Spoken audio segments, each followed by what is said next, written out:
People say corporate life gives you stability. But what they won't tell you is this. Stability depends on who's waiting behind your back with a smile and a knife. My name is Rachel Hart. Age 26. Fresh MBA. Armed with dreams, ideas, and the stupid belief that merit actually matters. The day I joined Newbridge Corporate Solutions, I walked in like every ambitious newcomer walks in. With confidence, hope, and zero idea of the war that was about to unfold. The lobby smelled of polished floors and expensive perfume. People in business suits walked with urgency. Phones glued to their ears, eyes glued to screens. Like their souls were stored in their laptops. My dream job. My dream building. My dream start. But dreams don't warn you about who your nightmares are going to be. The marketing floor looked vibrant. Motivational posters. Glass cabins. Long tables. Whiteboards full of campaigns and ideas. And in the center of it all stood three people. The trio that would make my life hell. 1. Vanessa, the queen bee. Always dressed like she walked straight off a fashion magazine. Voice sweet like honey. Intent poisonous like venom.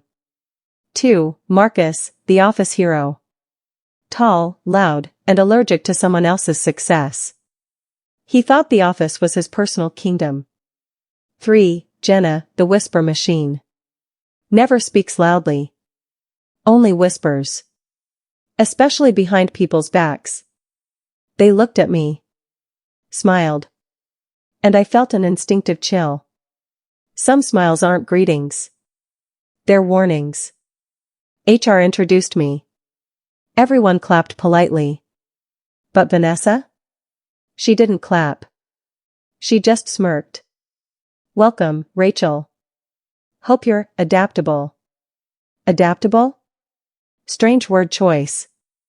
I brushed it off. I sat at my new desk. Opened my laptop.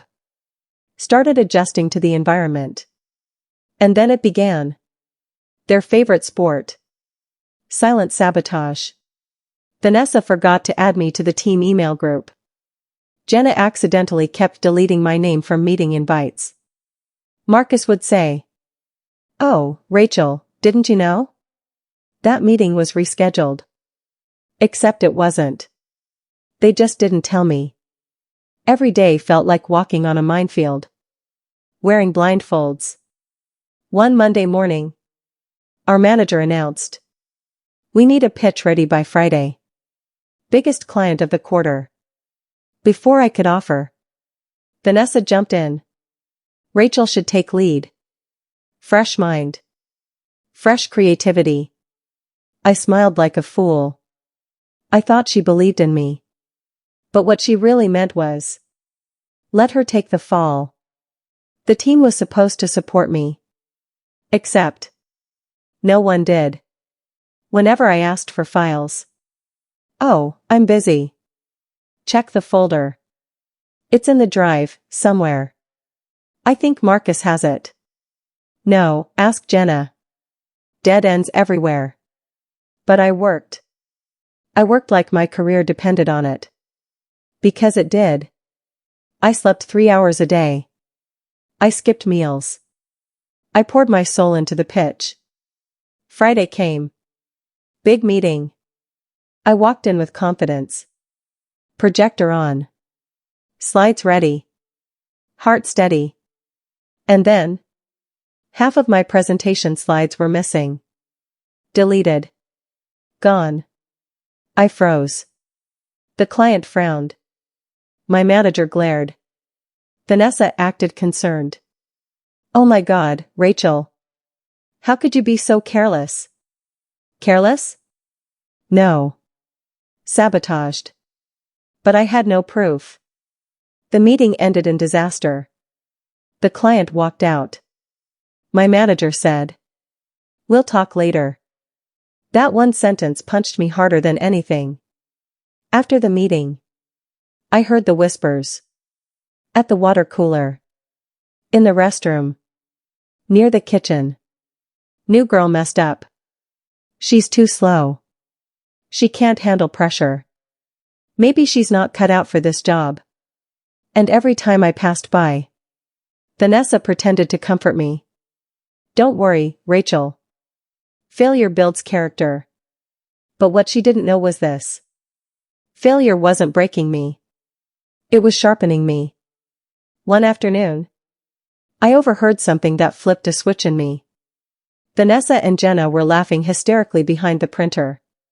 She really thought she could lead the pitch. And she worked so hard. Oh God, Marcus deleting her slides was genius. They planned it. They confessed it. And they laughed about it. I stood there. My heart burning. My dignity bleeding. And that's when something inside me snapped. Not the weak part. The dangerous part. I wiped my tears. Straightened my shoulders. And whispered to myself. They think I'm alone. Perfect. Because some wars are best fought alone.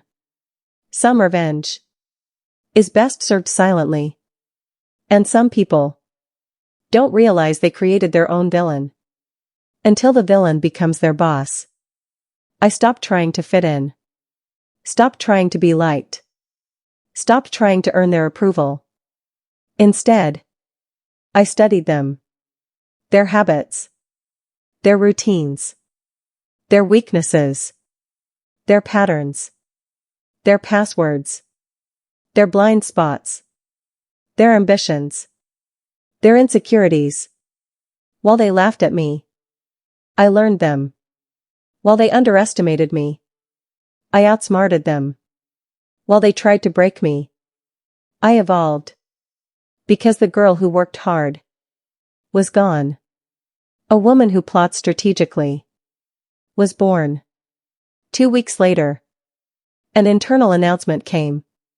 New position open, senior project lead. A role above them. A role they wanted. A role they believed I didn't deserve. I applied anyway. Not because I was ready, but because revenge was. The first step to defeating your enemies is simple. Aim higher than them. And rise silently. The VP of Marketing, Mr. Donovan, called me privately. I expected criticism. But instead he said, Rachel, I've been observing your work. You have potential. Serious potential. My throat tightened. No one had said that to me in months. But I also saw what the team did to you. You don't deserve that. You deserve a fair chance. Then he handed me something. A new project. High stakes. High visibility. Directly under him. Zero interference from Vanessa's gang. This was my weapon. My escape.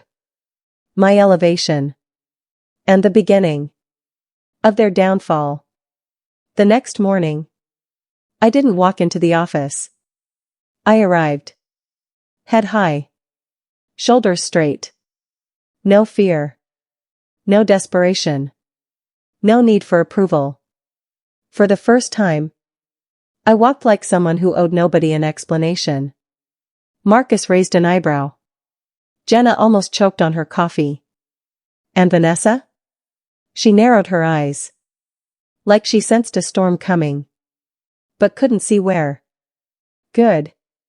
Let her fear the thunder. Before she hears it. The project Mr. Donovan gave me wasn't small. It was massive. The kind of project that could make or break a department.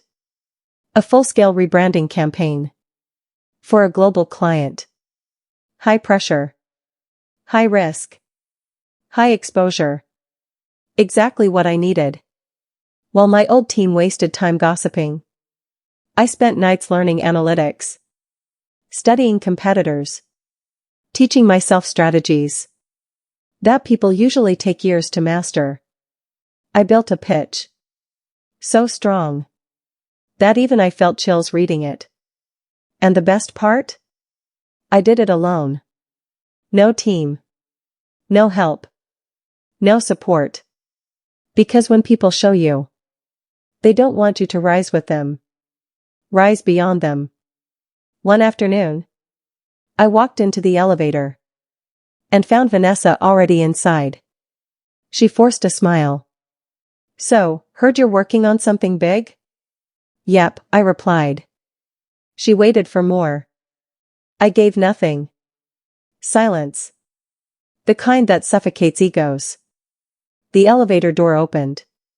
Right then, Mr. Donovan walked past and said, Rachel, tomorrow 10 a.m. Run me through the entire strategy. I know you'll nail it. Vanessa's smile died on the spot. Her jaw tightened. Her eyes flickered with insecurity. For the first time, she wasn't the center. She wasn't the favorite. She wasn't the queen. She was scared.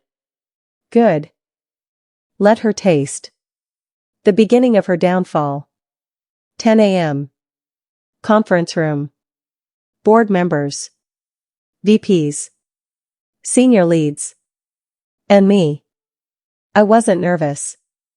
Not even a little. Because confidence isn't something you wear. It's something you earn. In the dark. When no one is watching. I started the presentation. Every slide. Every insight. Every strategy. Sharper than anything the board expected. The room was silent. Not confused silent. Impressed silent. When I finished, there was a full 12 seconds of absolute stillness. Then the applause hit. Loud. Long. Real. Mr. Donovan looked at me and said, Brilliant work, Rachel. This is leadership material.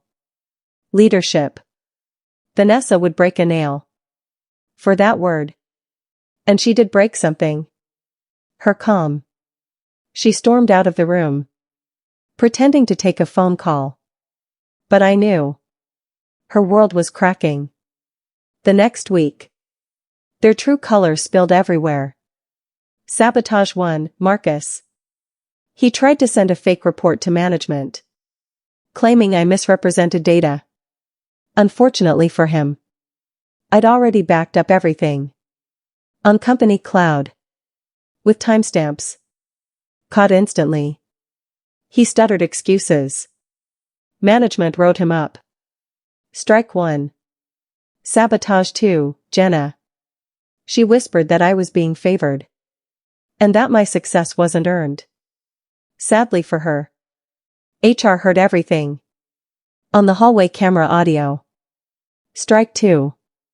Sabotage 3, Vanessa. She walked up to Mr. Donovan's office. Pretended to be concerned. And said, Sir. Rachel is talented, but maybe she's not ready for so much responsibility. He looked her dead in the eyes. Vanessa. Rachel is outperforming the entire department. Including you. She froze. Strike 3. And like any performer who hits 3 strikes. She was out. Not fired. Not yet. But for the first time. Her mask cracked. Her power dissolved. Her confidence trembled. She knew it. I knew it. Everyone knew it. The throne she built was turning to dust. Mr. Donovan called an all-team meeting. I sat calmly. Vanessa, Marcus, Jenna? They looked like they were walking to court. He stood before everyone and said, I've reviewed the last 2 months of internal conduct. Several of you have violated professional ethics and attempted to sabotage a fellow employee. People gasped. And that employee was Rachel. Silence. Cold.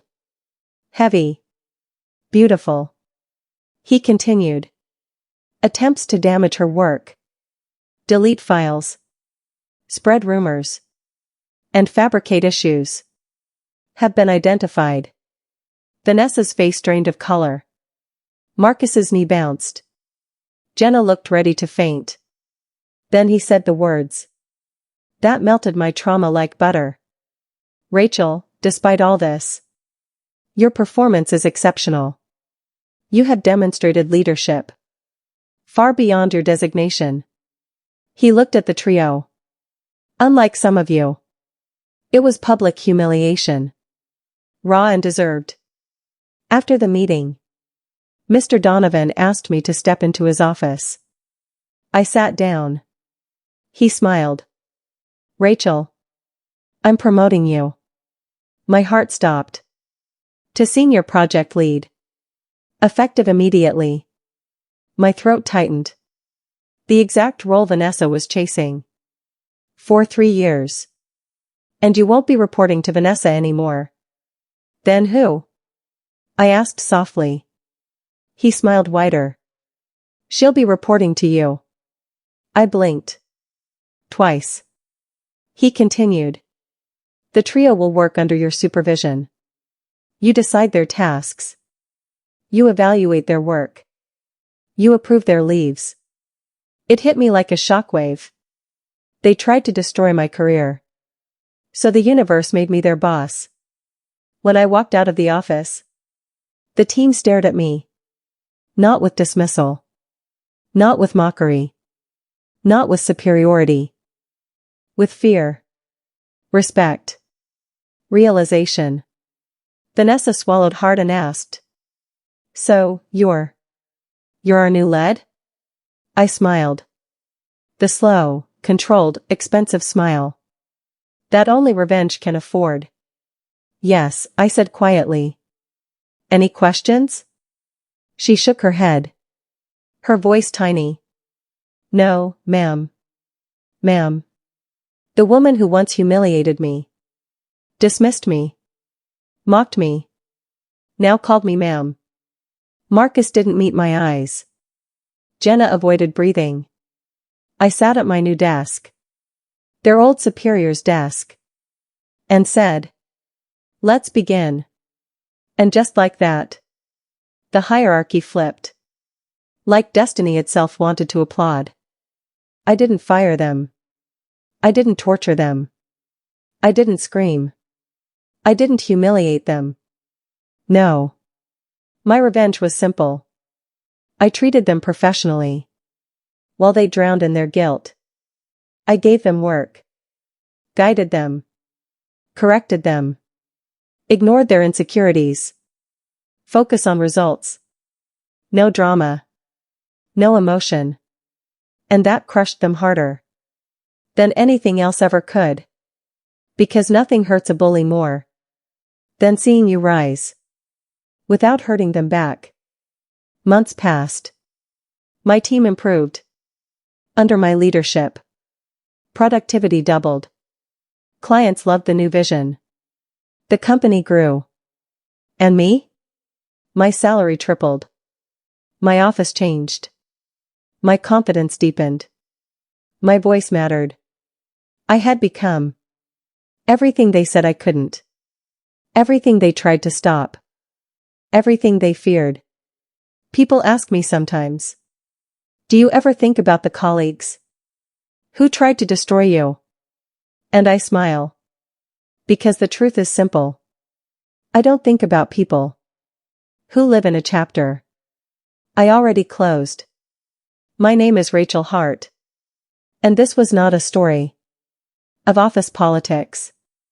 It was the story of how the girl they underestimated became the boss they now answer to. Because sometimes the sweetest revenge isn't revenge at all.